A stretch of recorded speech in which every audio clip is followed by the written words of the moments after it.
Coming up next on Flightline News, learn about the Cape Air JetBlue Gateway program and get the results of the Food Brings Hope raffle. The Gateway Special Edition of Flightline News starts right now.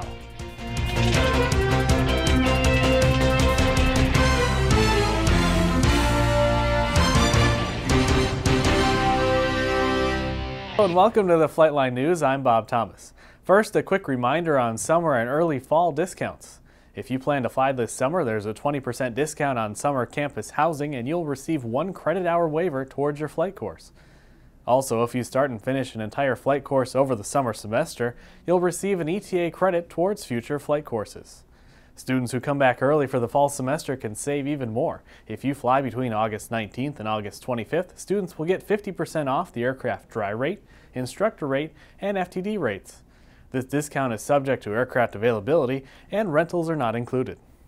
For more information about these discounts, see the signs posted in the Flight Ops building or talk to your training manager. The drawing for the raffle to benefit the Food Brings Hope charity of Volusia County was held this morning with Flight Department Chairman Ken Burns drawing out the winners. The winners are, for the grand prize of the Bose headset, Roger Sonnenfeld. First prize, 2 hours in the DA-42, Jody Reluccio. Second prize, 2 hours in a Cessna 172, PJ Allen. And third prize, 1 hour of FTD time, Thomas Teagues. Thank you to all who purchased raffle tickets. Your donations are very much appreciated. Finally today, the Cape Air JetBlue Gateway program is a program that allows college students to get from their sophomore year in college to a first officer position with JetBlue in about 7 years. Here's some more information about this unique program.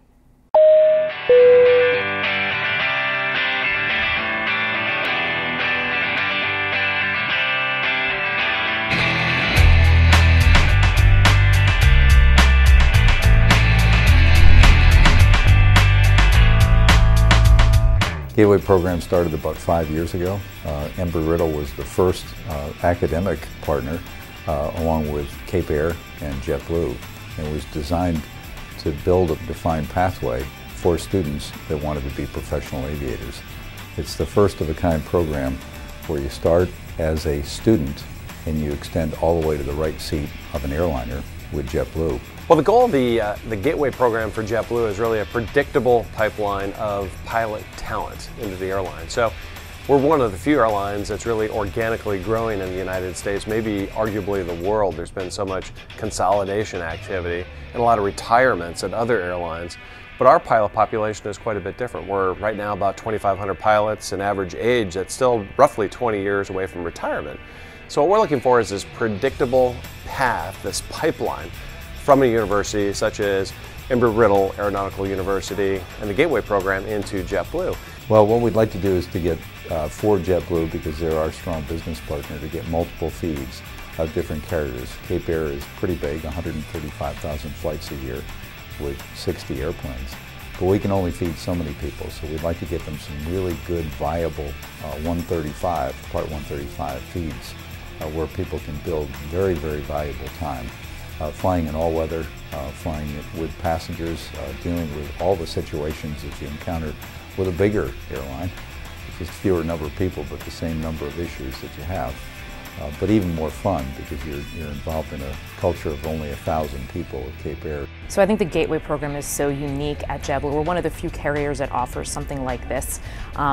What I like about it is it demonstrates a true commitment to both becoming a pilot but also becoming a pilot for JetBlue. In many respects, we talk about wanting the opportunity to trial somebody before we actually hire. And when you think of the Gateway program, it's really a 7-year-long job interview. And I can't think of what more somebody would have to do to demonstrate that they wanted to be part of JetBlue. Well, I think from a JetBlue perspective, we want to be partnering with quality organizations. And so when you look at Embry-Riddle Aeronautical University, 15% plus of our pilots today, they learned to fly at ERAU. It could have been in Prescott, it could have been down in Daytona. Of course, there's many students that are now working here as well that were products of the worldwide program. So you look at quality organizations and we start to look at Cape Air and JetBlue and Embry-Riddle, and as you start to take a look at ExpressJet as well, these are quality organizations. And it's very targeted, it's very focused. But really at the end of the day, there is one university across the world that's really known for producing pilots, and it's Embry-Riddle Aeronautical University. So that's the direct reason as to why the Gateway program really started right there.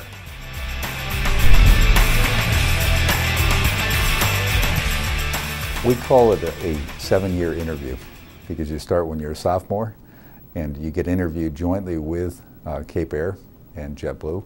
JetBlue and Cape Air's values are very important to us, so we want to make sure that the students entering into the program who will eventually be Cape Air and JetBlue pilots share those same values. So we're looking at you as an individual, as a person, who you are and what you're all about. We know that you don't quite have the technical skills yet to fly an Airbus 320 or an Embraer 190, but we know that you'll get there, and we know that throughout the Gateway program you'll have those skills. So we really want to get to know who you are and what you're all about and make sure that it's going to be a good cultural fit for Cape Air and JetBlue.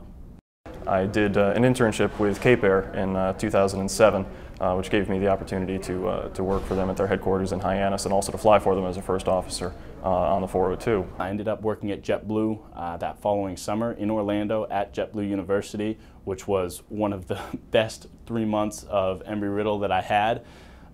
We would go down, and it was in flight ops. It was doing everything from reading reports on, pilots experiencing issues with airplanes, to writing new course software that would be integrated into the simulator training. When you graduate from an ABBY-accredited university such as Embry-Riddle, you need to make sure that you maintain at least a 3.0 GPA, and also you will need a letter of recommendation from 2 of your professors. The most important thing that Embry-Riddle really provides is a solid foundation to be able to work in the airline industry nowadays, not just through obviously the extensive flight training that you get at Embry-Riddle, but also through the courses that you take as well, just providing you with sort of basic knowledge and a platform to build off of as far as working in the airline industry nowadays. Students in the Gateway program have to be selected as Embry-Riddle flight instructors.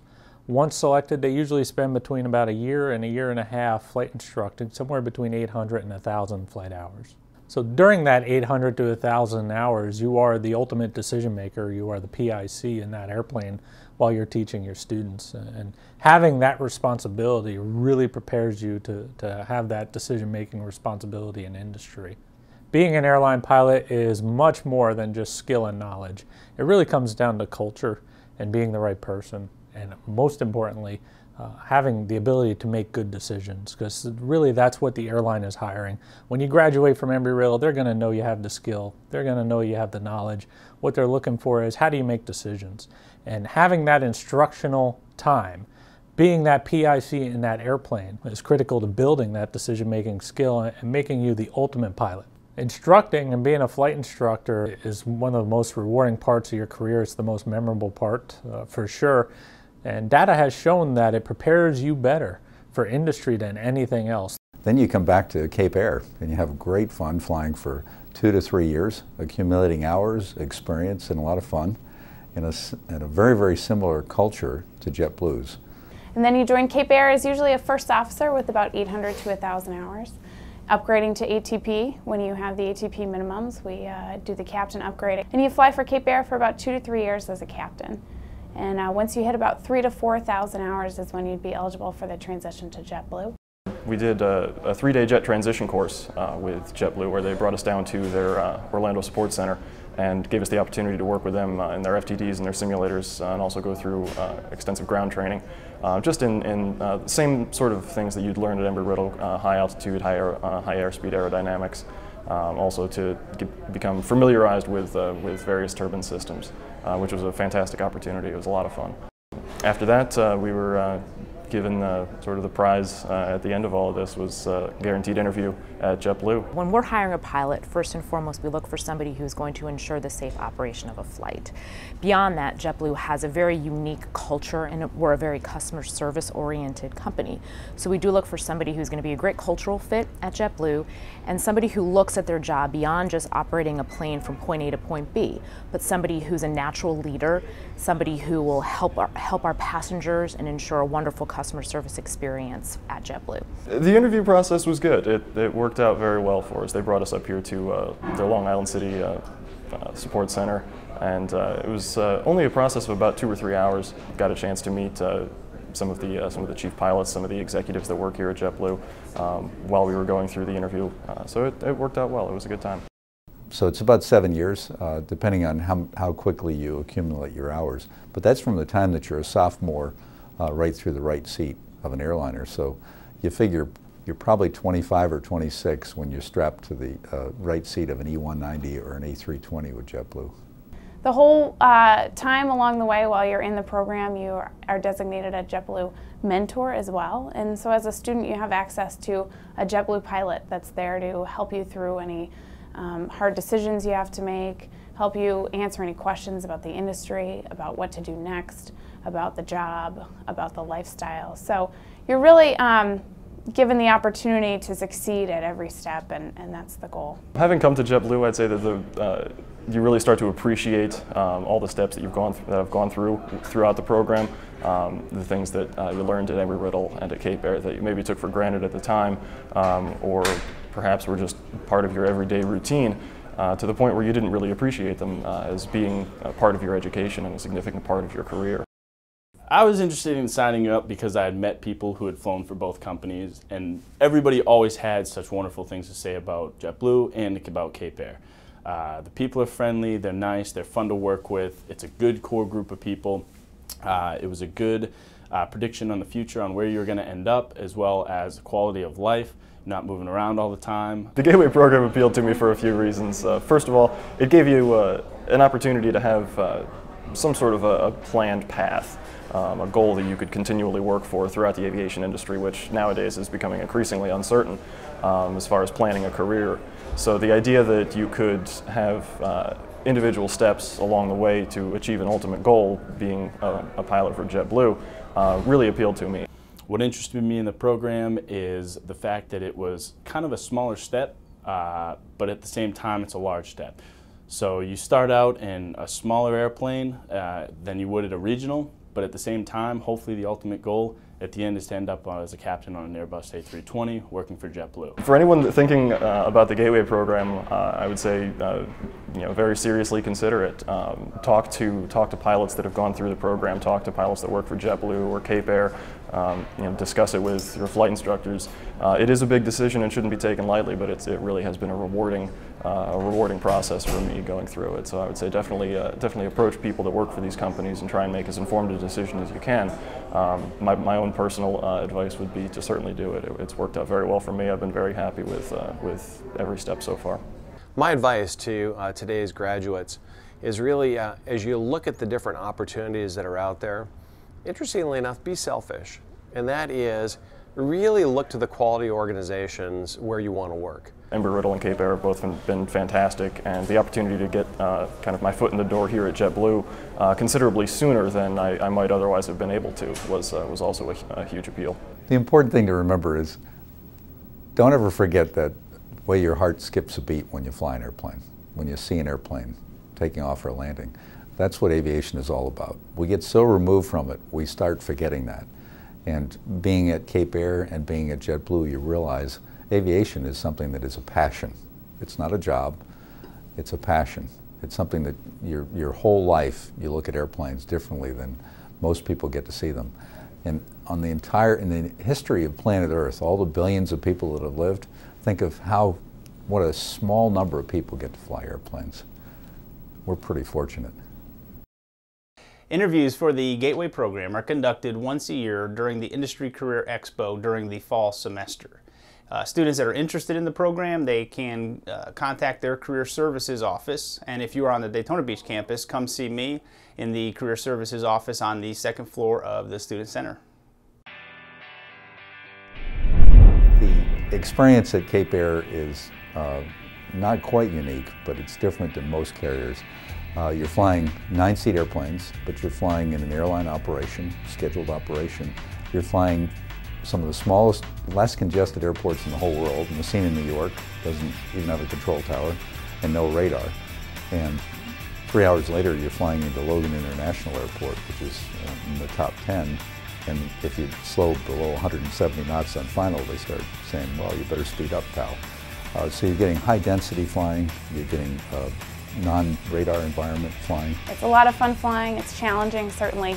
flying in New England, flying low approaches, hard IFR experience. Well, it's a fun airplane to fly.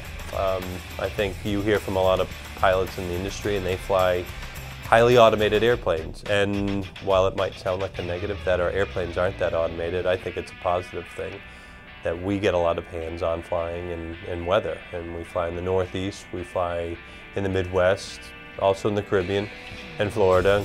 Those regions typically don't have as much weather, but up here we do, and in the Northeast we do. And if you like to fly, I think you really enjoy flying a Cessna 402 for Cape Air. Even though as a first officer, I'm not required on all the flights. However, the captain usually, and almost all the time, gives you that opportunity to make those decisions. He gives you the opportunity to be a part of the actual flight planning and what goes on behind the scenes, just getting the airplane to the destination. We'll find out our schedule the night before. We can begin planning at that time. We typically do on average 6 to 8 flights per day. Some of our routes are only 12 minutes in stage length, where some of them are an hour and a half. And I would say an average day is 8 to 10 hours. Our show times are an hour before our first flight. We come in, we check weather, we file flight plans. We can go out and pre-flight the aircraft. Operations will give us our passenger weights. We'll sit on the computer and we'll do a computer weight and balance, carry that out to the airplane. You're also getting to interact with the customers. A lot of us in professional aviation are removed from the customers with a Kevlar door. You've got the customers, you're dealing with the issues that they normally contend with unbeknownst to you. Ooh, I left my purse back at the gate. What am I going to do? Oops, I'm not feeling well. What are you going to do for me? Oops, hey, I'm a little nervous about this airplane. Can you make me comfortable? All of those things that our Cape Air pilots get to do on a daily basis, and those are skill sets that most people in the airline business don't get to do today. Most critical thing, though, is you're dealing with all the different departments. And again, in the big air carriers, you're siloed. So you don't get to experience the people in airport services that are loading the bags and putting the passengers on board. Very seldom do you interact directly with SOC. You don't talk to the maintenance people directly. At Cape Air, you're up close and personal, and you become friends with them. And you realize that it takes more than just pilots to operate an airline. If you'd like to send us your comments, suggestions, or future story ideas, send us an email at specialvfr@erau.edu. That concludes this episode of Flightline News. I'm Bob Thomas. Thanks for watching.